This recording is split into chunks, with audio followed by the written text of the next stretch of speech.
Le manuel d'Épictète. Ce qui dépend de nous. Parmi les choses qui existent, certaines dépendent de nous, d'autres non. De nous dépendent la pensée, l'impulsion, le désir, l'aversion, bref, tout ce en quoi c'est nous qui agissons. Ne dépendent pas de nous le corps, l'argent, la réputation, les charges publiques, tout ce en quoi ce n'est pas nous qui agissons. Ce qui dépend de nous est libre naturellement, ne connaît ni obstacle ni entrave. Ce qui n'en dépend pas est faible, esclave, exposé aux obstacles et nous est étranger. Donc, rappelle-toi que si tu tiens pour libre ce qui est naturellement esclave, et pour un bien propre ce qui t'est étranger, tu vivras contrarié, chagriné, tourmenté. Tu en voudras aux hommes comme aux dieux. Mais si tu ne juges tiens que ce qu'il est vraiment, et tout le reste étranger, jamais personne ne saura te contraindre ni te barrer la route. Tu ne t'en prendras à personne, n'accuseras personne, ne feras jamais rien contre ton gré. Personne ne pourra te faire de mal, et tu n'auras pas d'ennemis, puisque on ne t'obligera jamais à rien qui pour toi soit mauvais. À toi donc de rechercher des biens si grands, en gardant à l'esprit que, une fois lancé, il ne faut pas se disperser en œuvrant chichement et dans toutes les directions, mais te donner tout entier aux objectifs choisis et remettre le reste à plus tard. Mais si, en même temps, tu vises le pouvoir et l'argent, tu risques d'échouer pour t'être attaché à d'autres buts, alors que seul le premier peut assurer liberté et bonheur. Donc, dès qu'une image viendra te troubler l'esprit, pense à te dire « tu n'es qu'image » et non la réalité dont tu as l'apparence. Puis, examine-la et soumets-la à l'épreuve des lois qui règlent ta vie. Avant tout, vois si cette réalité dépend de nous ou n'en dépend pas. Et si elle ne dépend pas de nous, sois prêt à dire « cela ne me regarde pas ». Souviens-toi que le désir est tendu vers son objet, tandis que le but de l'aversion, c'est de ne pas tomber dans ce qu'on l'on redoute. Si l'on est infortuné en manquant l'objet de son désir, on est malheureux en tombant dans ce qu'on voulait éviter. Donc, si tu ne cherches à fuir que ce qui est dépendant de toi et contraire à la nature, il ne t'arrivera rien que tu aies voulu fuir. Mais si tu cherches à éviter la maladie, la mort ou la misère, tu seras malheureux. Supprime donc en toi toute aversion pour ce qui ne dépend pas de nous. Et cette aversion, reporte-la sur ce qui dépend de nous et n'est pas en accord avec la nature. Quant au désir, pour le moment, supprime-le complètement. Car si tu désires une chose qui ne dépend pas de nous, tu ne pourras qu'échouer. Sans compter que tu te mettras dans l'impossibilité d'atteindre ce qui est à notre portée et qu'il est plus sage de désirer.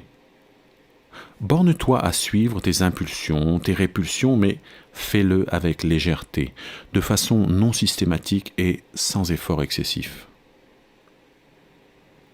Pour tout objet qui t'attire, te sert ou te plaît, représente-toi bien ce qu'il est, en commençant par les choses les plus petites. Si tu aimes un pot de terre, dis-toi « j'aime un pot de terre ». S'il se casse, tu n'en feras pas une maladie. En serrant dans tes bras ton enfant ou ta femme, dis-toi « j'embrasse un être humain ». S'ils viennent à mourir, tu n'en seras pas autrement bouleversé. Quand tu te prépares à faire quoi que ce soit, représente-toi bien de quoi il s'agit. Si tu sors pour te baigner, rappelle-toi ce qui se passe au bain public. On vous éclabousse, on vous bouscule, on vous injurie, on vous vole. C'est plus sûrement que tu feras ce que tu as à faire si tu t'es dit « je vais aller au bain et exercer ma liberté de choisir en accord avec la nature ». De même pour toutes tes autres tâches. Car, ayant fait cela, s'il arrive quelque chose qui t'empêche de te baigner, tu auras la réponse toute prête. Je ne voulais pas seulement me baigner, mais exercer ma liberté de choisir en accord avec la nature. Si je me mets en colère à cause de ce qui m'arrive, ce ne sera pas le cas. Ce qui tourmente les hommes, ce n'est pas la réalité, mais les opinions qui s'en font. Ainsi, la mort n'a rien de redoutable. Socrate lui-même était de cet avis. La chose à craindre, c'est l'opinion que la mort est redoutable. Donc, lorsque quelque chose nous contrarie, nous tourmente ou nous chagrine, n'en accusons personne d'autre que nous-mêmes, c'est-à-dire nos opinions. C'est la marque d'un petit esprit de s'en prendre à autrui lorsqu'il échoue dans ce qu'il a entrepris. Celui qui exerce sur soi un travail spirituel s'en prendra à soi-même. Celui qui achèvera ce travail ne s'en prendra ni à soi ni aux autres. Ne te monte jamais la tête pour une chose où ton mérite n'est pas en cause. Passe encore que ton cheval se monte la tête en disant « Je suis beau », mais que toi, tu sois fier de dire « J'ai un beau cheval ». Rends-toi compte que ce qui t'excite, c'est le mérite de ton cheval. Qu'est-ce qui est vraiment à toi? L'usage que tu fais de tes représentations. Toutes les fois qu'il est conforme à la nature, tu peux être fier de toi. Pour le coup, ce dont tu seras fier viendra vraiment de toi. Pendant un voyage en bateau, si le navire jette l'ancre et que tu mettes pied à terre pour aller chercher de l'eau, tu ramasseras en chemin ici un bigorneau, là un petit bulbe de plante, mais il te faut concentrer ta pensée sur le navire, te retourner sans cesse au cas où le pilote appelle. S'il appelle, il faut tout planter là, de peur d'être jeté à fond de cale et ligoté comme du bétail. C'est pareil dans la vie. Si, en guise de bigorneau, on te donne une petite femme ou un esclave, il n'y a pas de mal à cela. Mais quand le pilote t'appelle, cours vers le navire et laisse tout sans te retourner. Et si, en plus, tu n'es plus tout jeune, reste à proximité du navire de peur de manquer l'appel. N'attends pas que les événements arrivent comme tu le souhaites, décide de vouloir ce qui arrive et tu seras heureux. La maladie est une gêne pour le corps, pas pour la liberté de choisir, à moins qu'on ne l'abdique soi-même. Avoir un pied trop court est une gêne pour le corps, pas pour la liberté de choisir. Et cette réponse à l'esprit en toute occasion, tu verras que la gêne est pour les choses ou pour les autres, non pour toi. Devant tout ce qui t'arrive, pense à rentrer en toi-même et cherche quelle faculté tu possèdes pour y faire face. Tu aperçois un beau garçon, une belle fille, trouve en toi la tempérance. Tu souffres, trouve l'endurance. On t'insulte, trouve la patience. En t'exerçant ainsi, tu ne seras plus le jouet de tes représentations. Ne dis jamais à propos de rien que tu l'as perdu. Dis « je l'ai rendu ». Ton enfant est mort, tu l'as rendu. Ta femme est morte, tu l'as rendu. On m'a pris mon champ. Eh bien, ton champ aussi, tu l'as rendu. Mais c'est un scélérat qui me l'a pris. Que t'importe le moyen dont s'est servi pour le reprendre celui qui te l'avait donné? En attendant le moment de le rendre, en revanche, prends-en soin comme d'une chose qui ne t'appartient pas, comme font les voyageurs dans une auberge. Si tu veux faire des progrès, laisse tomber les réflexions du genre « si je néglige mes intérêts, je n'aurai même pas de quoi vivre. Si je ne suis pas assez sévère avec mon esclave, il me servira mal. » Mieux vaut mourir de faim, délivré du chagrin et de la peur, que vivre dans l'abondance au milieu des angoisses. Mieux vaut être mal servi par son esclave que malheureux. Commence donc par les petites choses. On gaspille ton huile? On vole ton vin? Dis-toi, c'est le prix de la tranquillité. C'est le prix d'une âme sans trouble. On n'a jamais rien pour rien. Quand tu as besoin de ton esclave, souviens-toi qu'il peut ne pas venir et que s'il vient, il exécutera peut-être tes ordres à tort et à travers, mais il n'a pas le pouvoir que ta tranquillité dépende de lui. Si tu veux progresser, accepte de passer pour un ignorant et un idiot dans tout ce qui concerne les choses extérieures. N'essaie jamais d'avoir l'air instruit. Si certains ont bonne opinion de toi, méfie-toi. Tu dois savoir qu'il n'est pas facile de suivre ce qu'enjoint la nature en s'attachant aux objets extérieurs. Si tu poursuis l'un de ces objectifs, il est inévitable que tu négliges l'autre. Si tu souhaites que tes enfants, ta femme et tes amis soient éternels, tu es un fou. Car c'est vouloir que ce qui ne dépend pas de toi en dépende, que ce qui n'est pas à toi t'appartienne. De même, si tu veux un serviteur sans défaut, tu es stupide, puisque tu voudrais que la médiocrité soit autre chose que ce qu'elle est. Mais si tu veux atteindre l'objet de tes désirs, tu le peux. Exerce-toi à ce qui est en ton pouvoir. Tout homme a pour maître celui qui peut lui apporter ou lui soustraire ce qu'il désire ou ce qu'il craint. Que ceux qui veulent être libres s'abstiennent donc de vouloir ce qui ne dépend pas d'eux seuls, sinon, inévitablement, ils seront esclaves. Souviens-toi de te comporter comme dans un banquet. Quand le plat, faisant le tour des convives, arrive devant toi, tends la main et serre-toi comme il convient. S'il te passe sous le nez, n'insiste pas. S'il tarde, ne louche pas dessus en salivant, mais attends qu'il arrive devant toi. Fais de même pour les enfants, pour une femme, pour les charges officielles, pour l'argent, et un jour, tu seras digne de boire à la table des dieux. Mais si les choses t'étant offertes, tu t'abstiens même d'y toucher, d'y jeter les yeux, tu seras digne non seulement de boire avec les dieux, mais de régner comme eux. C'est ainsi qu'ont vécu Diogène, Héraclite et leurs semblables, s'égalant par là aux dieux et gagnant le renom d'hommes divins.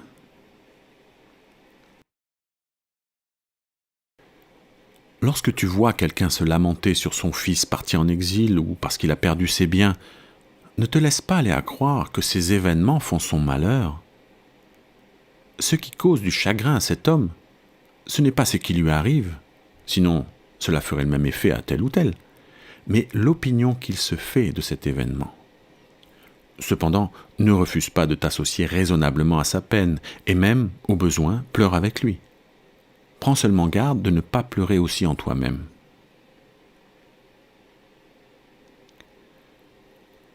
Souviens-toi que tu joues dans une pièce qu'a choisi le metteur en scène, courte s'il l'a voulu courte, longue s'il l'a voulu longue.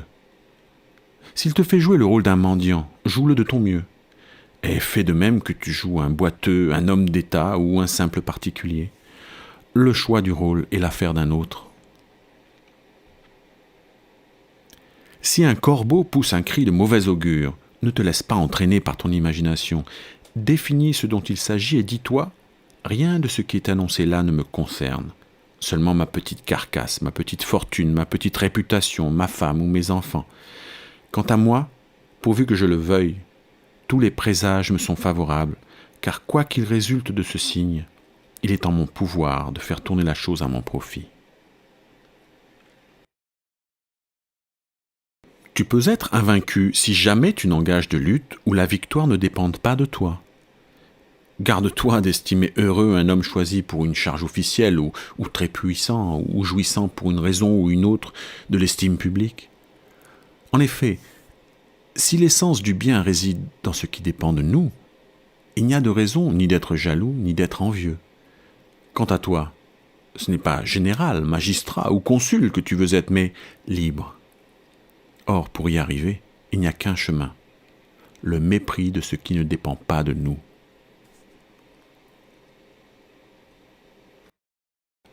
Souviens-toi que ce qui te cause du tort, ce n'est pas qu'on t'insulte ou qu'on te frappe, mais l'opinion que tu as qu'on te fait du tort. Donc, si quelqu'un t'a mis en colère, sache que c'est ton propre jugement le responsable de ta colère.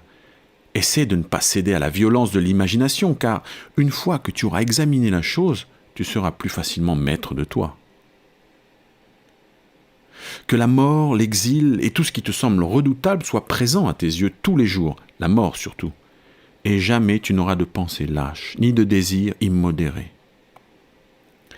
Si ton désir te pousse vers la philosophie, prépare-toi à être partout en butte aux moqueries et aux sarcasmes, à entendre dire « Voyez-le nous revenir en philosophe » ou « Qu'est-ce qui nous vaut ce front superbe ?»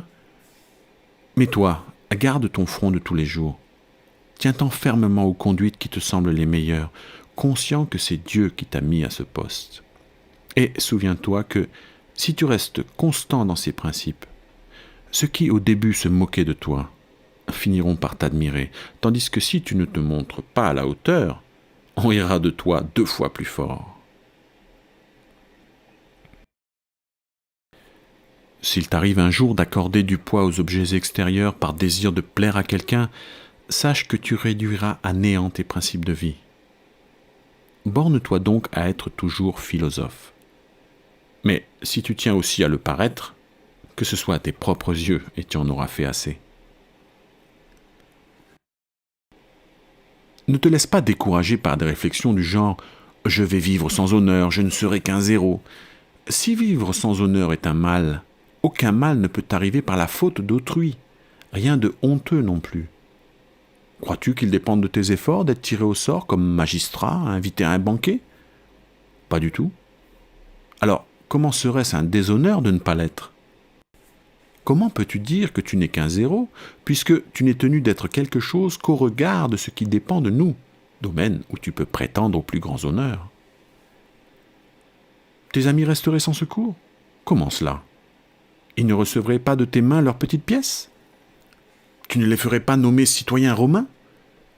Qui te dit que ces choses-là dépendent de nous et nous regardent? Qui peut donner à autrui ce qu'il n'a pas lui-même? Alors, procure-le-toi, dira-t-on, pour nous en faire profiter. Si je peux me le procurer sans déchoir à mes propres yeux, en restant loyal et sans bassesse, qu'on me montre le chemin, j'y vais. Mais si l'on veut que je perde mes biens propres pour vous procurer des choses qui ne sont pas des biens, considérez comme vous êtes injuste et ingrat. Et puis, qu'est-ce que vous aimez le mieux? De l'argent ou un ami loyal et digne d'estime? Aidez-moi à être tel au lieu de vouloir que j'agisse d'une façon qui me ferait cesser de l'être. Mais dis-tu, ma patrie resterait sans secours quand je pourrais l'aider? Là encore, de quelle aide parles-tu? Tu ne peux lui offrir ni terme ni portique, et alors? Le forgeron, lui, offre-t-il des chaussures? Le cordonnier, des armes? Il suffit à chacun d'accomplir sa tâche. En travaillant à fabriquer pour elle un citoyen de plus, plein de loyauté et de respect de soi, ne ferais-tu rien pour elle? Si fait. Donc tu peux, par toi-même, lui être utile. Quelle place aurais-je dans la cité? Celle où tu pourras rester loyal et digne d'estime. Mais si, voulant servir la patrie, tu réduis à néant ses vertus, une fois perdu toute loyauté et tout respect de toi, quel service pourrais-tu lui rendre?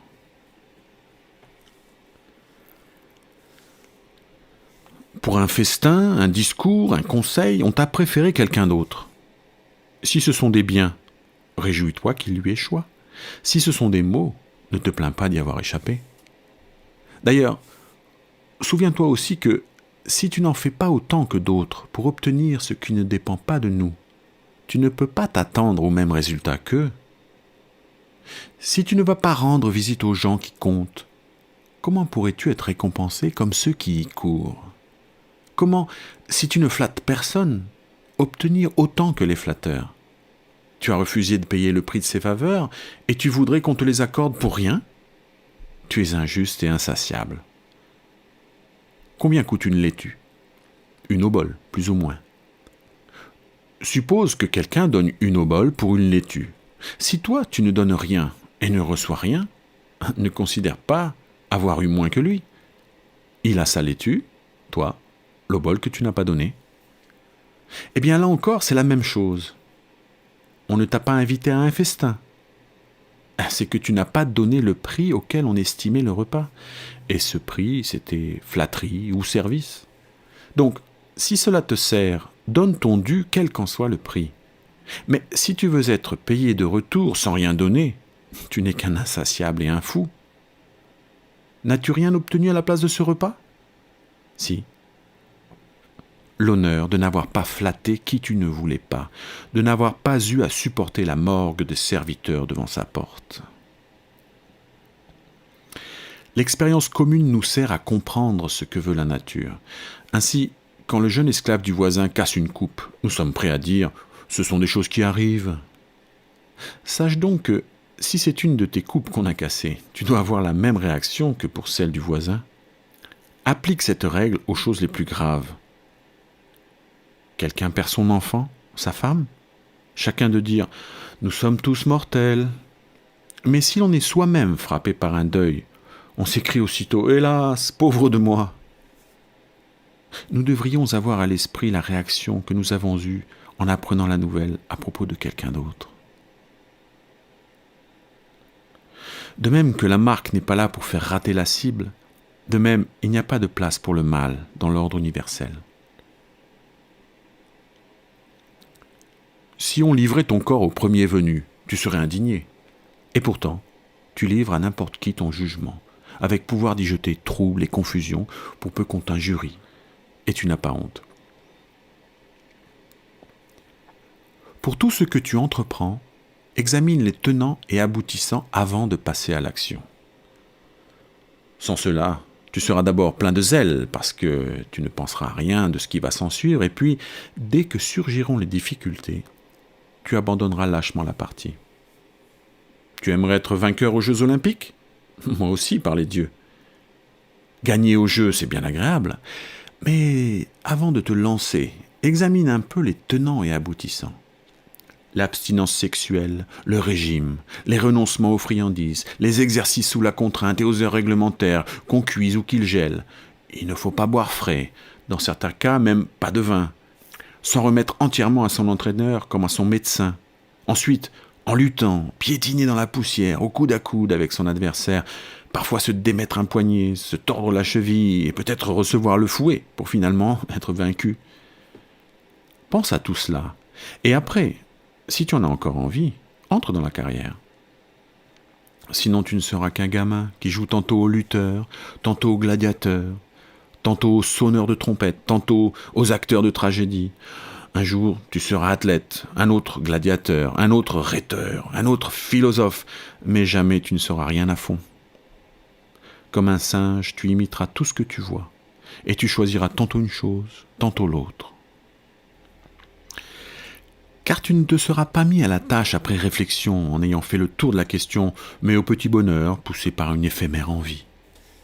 C'est ainsi que d'aucuns, en voyant un philosophe, en l'entendant parler comme Euphrate, et pourtant, qui pourrait se vanter de parler comme lui, veulent aussitôt se lancer dans la philosophie. Mais, mon brave, il faut d'abord examiner ce dont il s'agit. Bien observer ton caractère pour voir si tu pourras tenir. Tu as envie d'être champion au pentathlon ou à la lutte. Regarde tes biceps, tes cuisses, tes reins. Nous ne sommes pas tous doués pour les mêmes choses. Crois-tu, en te mettant à la philosophie, que tu pourras boire et manger comme à présent, céder à tes désirs et te laisser emporter par la colère comme à présent ? Il te faudra veiller, souffrir, quitter tes proches, endurer le mépris d'un petit esclave, être tourné en dérision par les passants et toujours avoir le dessous, qu'il s'agisse d'honneur officiel, du pouvoir, de procès ou d'autres affaires de même farine. Voilà ce qu'il te faut examiner. Seras-tu prêt alors à payer de ce prix l'insensibilité aux émotions, la liberté, la sérénité ? Si c'est non, ne va pas plus loin. Ne sois pas comme les enfants, philosophe un jour, percepteur d'impôts le lendemain, et puis rhéteur, et puis encore procurateur de César. Tout cela ne fait pas bon ménage. Il faut que tu sois un, bon ou mauvais. Il te faut cultiver ou bien la part qui dirige ton âme, ou alors tes biens matériels, consacrer tes efforts au-dedans ou au-dehors, c'est-à-dire régler ta vie en philosophe ou en homme ordinaire. La plupart du temps, notre conduite se mesure à l'aune de nos relations. Celui-ci est mon père ?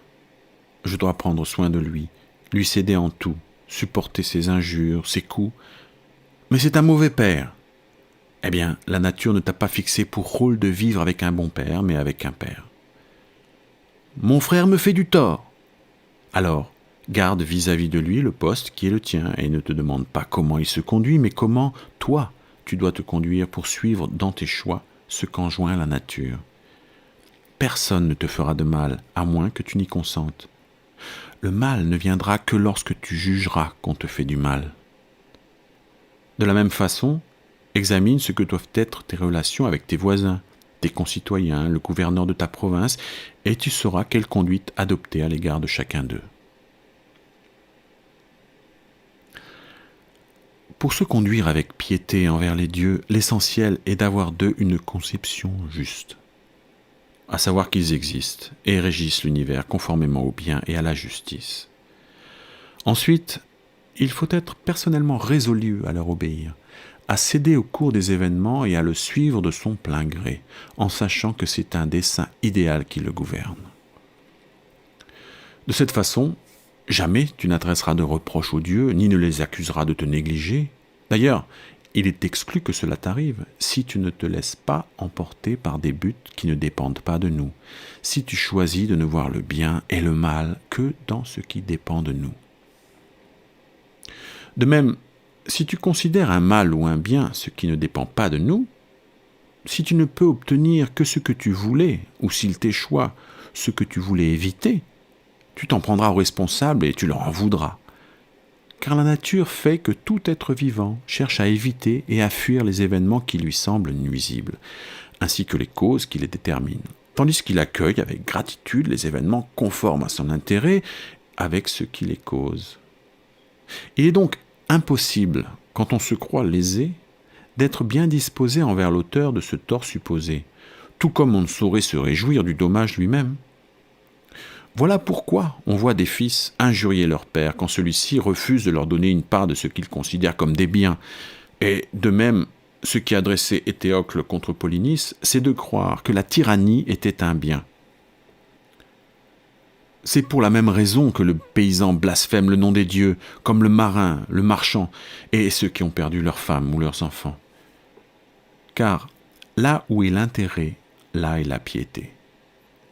En sorte que si l'on s'attache à diriger ses désirs et ses aversions comme il convient, du même coup, on sera assuré de se conduire avec piété. Pour ce qui concerne les libations et les sacrifices aux dieux, il convient d'agir suivant les traditions de son pays, en état de pureté, sans négligence ni oubli, mais sans excès de minutie non plus, et sans dépasser ses moyens.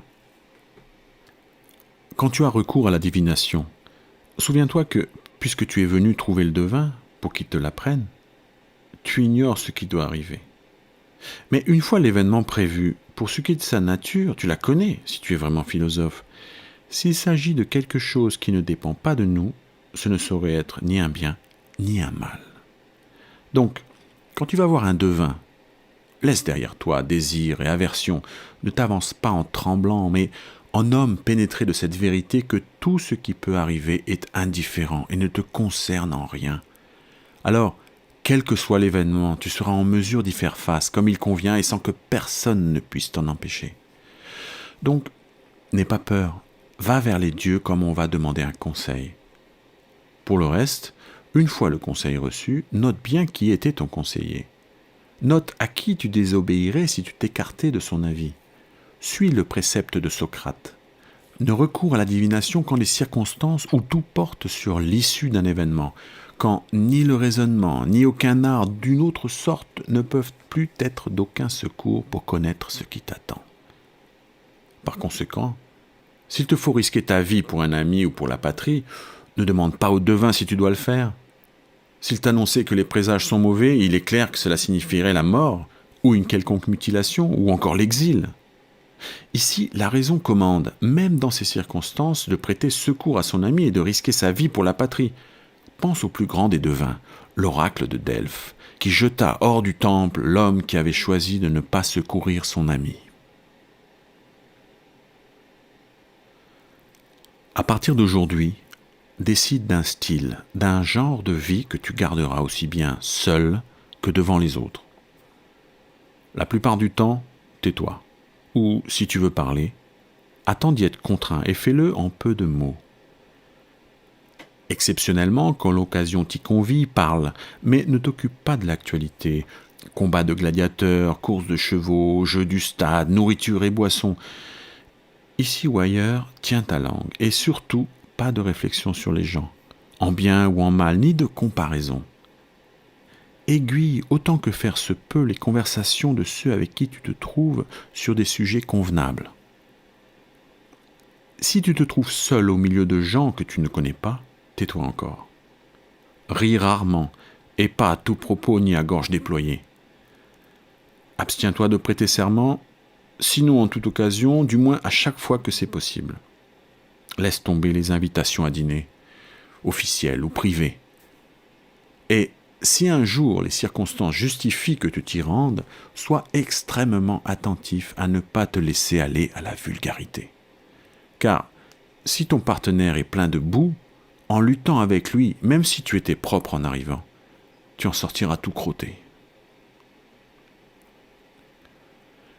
Pour ce qui concerne le corps, soigne-le autant qu'il faut pour répondre aux besoins, nourriture, boissons, vêtements, un toit et des esclaves. Tout ce qui est pour la galerie, tout le luxe, rejette-le. Quant au sexe, dans la mesure du possible, garde-toi pur jusqu'au mariage. Quand tu fais l'amour, prends ta part de ce qui est permis. Toutefois, ne deviens pas bégueule envers ceux qui se livrent à la fornication, ne te pose pas en censeur de ces gens-là. Ne va pas non plus proclamer partout que tu es continent.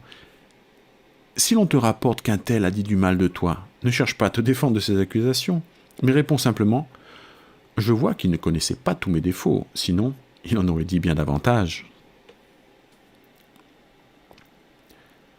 Il n'est pas nécessaire d'aller souvent au spectacle. Mais si un jour l'occasion se présente, fais voir à tous que c'est à toi que va ta préférence. Applique-toi à vouloir que ce qui arrive, arrive, et que le meilleur gagne. De cette façon, rien ne viendra te contrarier. Défense absolue de crier, de te moquer d'un concurrent ou de te passionner outre mesure.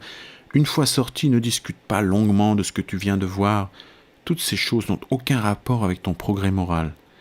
Ce serait la preuve que tu t'es passionné pour le spectacle. Ne va pas pour un oui ou pour un non écouter des lectures publiques, mais une fois dans l'auditoire, garde une attitude à la fois digne, tranquille et sans provocation.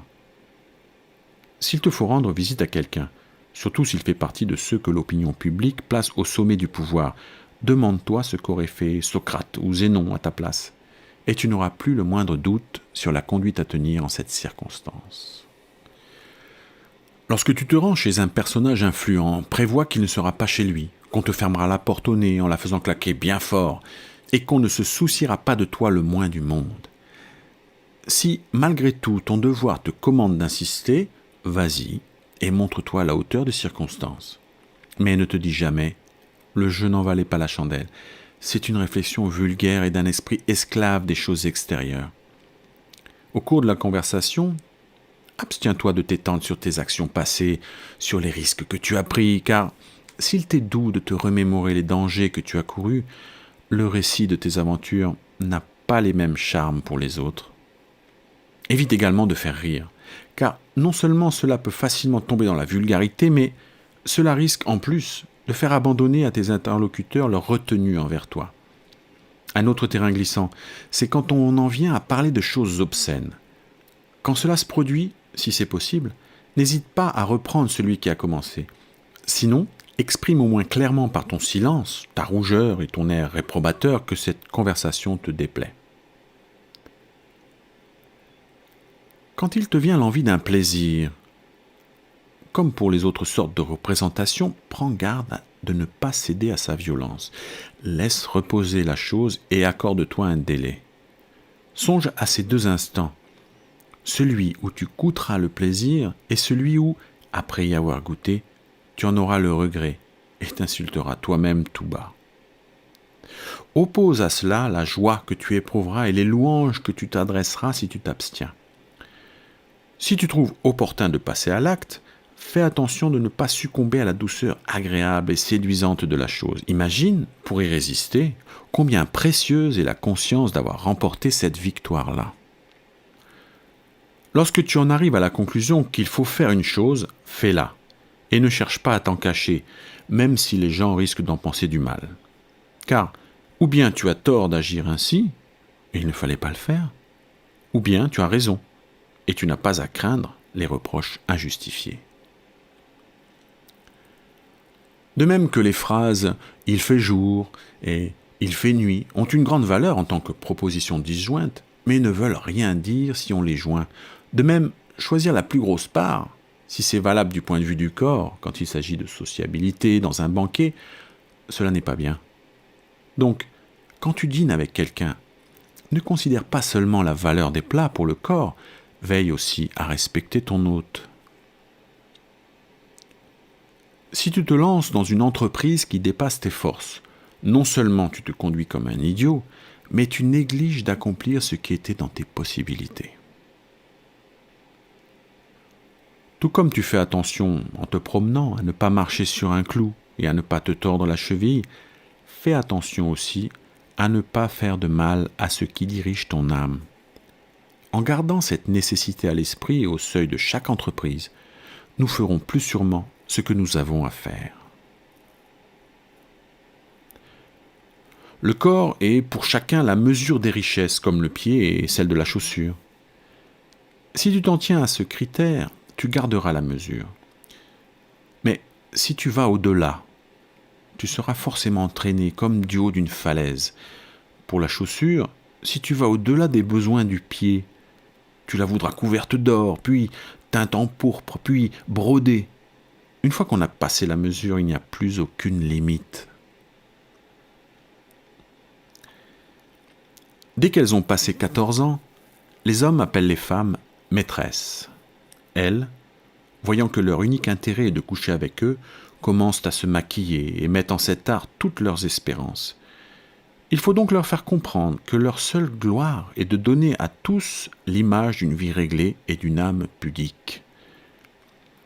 C'est la marque d'un naturel débile que de s'attarder aux choses du corps, comme de passer trop de temps à prendre de l'exercice, à manger, à boire, à faire ses besoins, à copuler. Tout cela, il faut le faire comme en passant. C'est sur notre jugement que nous devons porter toute notre attention. Face à quelqu'un qui te fait du tort par sa conduite ou ses propos, souviens-toi que s'il agit ainsi, c'est qu'il pense avoir raison. Il ne lui est pas possible de régler sa conduite sur ta façon de penser. C'est la sienne qui le guide et, si elle est erronée, il se fait du tort à soi-même en demeurant dans son erreur.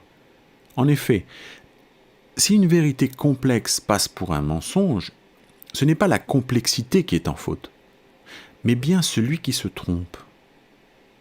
En te fondant sur ce principe, tu garderas ton sang-froid face à ceux qui t'insultent. Chaque fois, tu n'auras qu'à te dire « c'est ce que lui pense ». Toute chose a deux poignées. L'une permet de la porter, l'autre non. Si ton frère te fait du tort, ne prends pas cela en te disant qu'il te fait du tort, c'est le côté impossible à porter. Dis-toi plutôt que c'est ton frère, ton compagnon. Tu prendras ainsi la chose du côté où l'on peut la porter. Il n'est pas logique de dire « je suis plus riche que toi, donc je vaux mieux que toi ». « Je parle mieux que toi, donc je vaux mieux que toi ». Ce serait bien plus logique de dire « je suis plus riche que toi, donc ma fortune vaut mieux que la tienne ». Je parle mieux que toi, donc mon éloquence vaut mieux que la tienne. Car tu n'es ni ta fortune, ni ton éloquence. Un tel se lave vite. Ne dis pas qu'il se lave mal, mais qu'il se lave vite.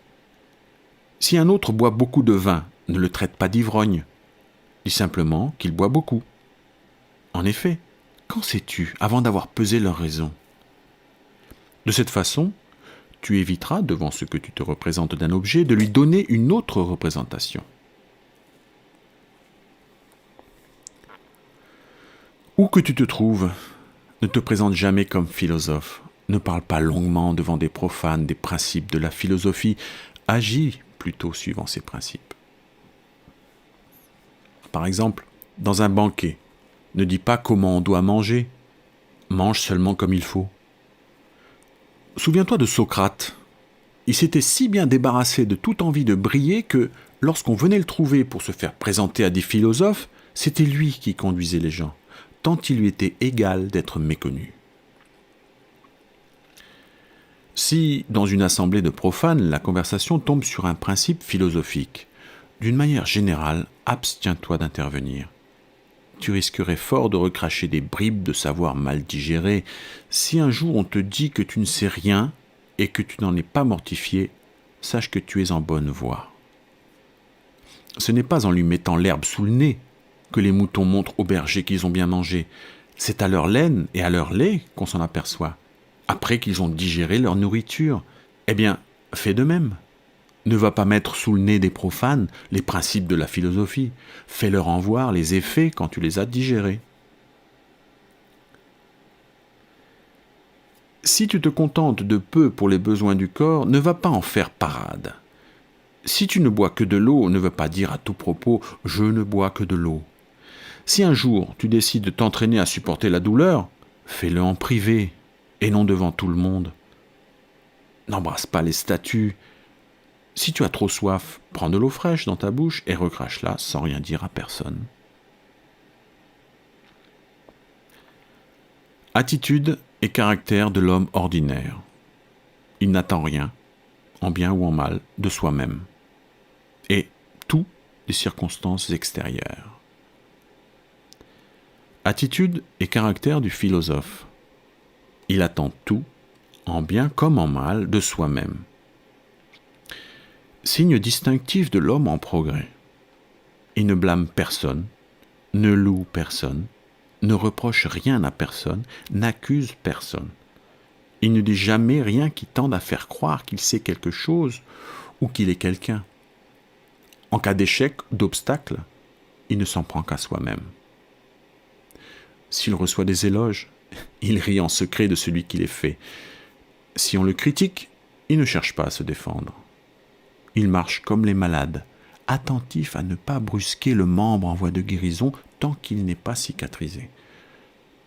Tout désir lui vient de lui seul. Quant à l'aversion, il est entraîné à n'en éprouver que pour ce qui, tout en dépendant de nous, est contraire à la nature. Ses inclinations, quel qu'en soit l'objet, sont modérées. S'il passe pour stupide ou ignorant, il n'en a cure. En un mot, le seul ennemi qu'il ait à redouter, c'est lui-même. Si quelqu'un se vante de comprendre et d'expliquer les écrits de Chrysippe, dis-toi que si Chrysippe n'avait pas écrit dans un style obscur, celui-là n'aurait pas eu de quoi se vanter. Mais moi, qu'est-ce que je cherche ? À connaître la nature afin de la prendre pour guide. Je cherche donc un homme qui puisse m'expliquer la nature. J'entends dire que Chrysippe est cet homme. Je vais le trouver, et je ne comprends rien à ses écrits. Je cherche alors quelqu'un pour me les expliquer. Jusque-là, rien qui mérite le respect. Quand j'ai trouvé cet interprète, il me faut me conformer aux principes énoncés. C'est cela qui mérite le respect. Mais si c'est seulement l'explication de textes que j'admire, ne serais-je pas plutôt que philosophe devenu un grammairien qui gloserait Chrysippe au lieu d'Homère ? Il y aurait de quoi rougir si, lorsqu'on me dit « Apprends-moi à lire Chrysippe », je n'étais pas en mesure de montrer une conduite semblable et conforme à ses écrits. Une fois que tu t'es fixé des buts, tu dois t'y tenir comme à des lois qu'on ne peut transgresser sans impiété. Et quoi que l'on dise de toi, n'y prête pas attention, cela ne te concerne plus.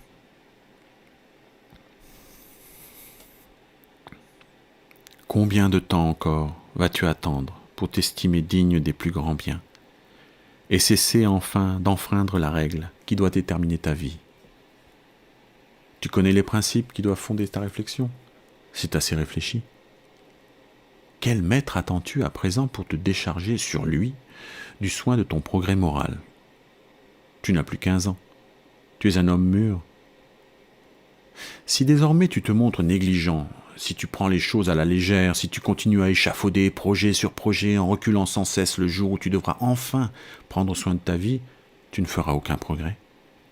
Et sans t'en rendre compte, tu finiras par vivre et mourir comme un homme ordinaire. Décide donc tout de suite de vivre en adulte résolu à progresser. Que tout ce qui te semble le meilleur te soit une loi incontournable. En présence de quelques tâches pénibles ou agréables, glorieuses ou honteuses, dis-toi que tu dois te lancer, que les Jeux Olympiques sont ouverts, que tu ne peux plus tergiverser et qu'en un seul jour, une seule action peut anéantir ou confirmer ton progrès moral. C'est ainsi que se comportait Socrate, qui n'écoutait en toutes circonstances que la règle dictée par la raison. Pour toi, même si tu n'es pas encore Socrate, vis au moins en t'efforçant de l'imiter.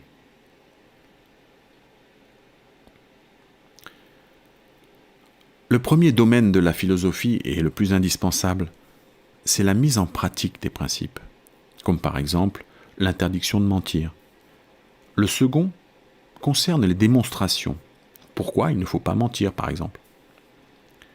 Le troisième concerne l'établissement et l'articulation de ces démonstrations, ce qui explique, par exemple, qu'on est en présence d'une démonstration, ce que sont une démonstration, une déduction, le vrai, le faux.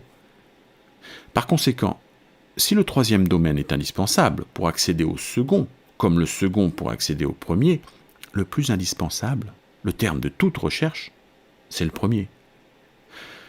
Seulement, nous faisons tout à l'envers. Nous nous attardons au troisième.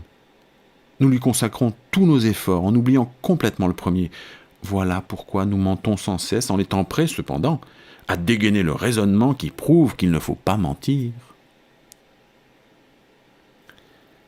En toute occasion, rappelle-toi ces mots. Emmène-moi, ô Zeus, et toi, ô destinée, où vous avez formé le vœu de me conduire. Je vous suivrai sans peur, mais si par lâcheté je résiste, je sais qu'il faut vous obéir. L'homme qui, sachant qu'il doit mourir, sait quitter la vie dignement, on le nomme sage, car il connaît le secret des dieux. Eh bien, crie-t-on, si c'est la volonté des dieux, qu'il en soit ainsi. Anytos et Mélitos peuvent me tuer, ils ne peuvent me nuire.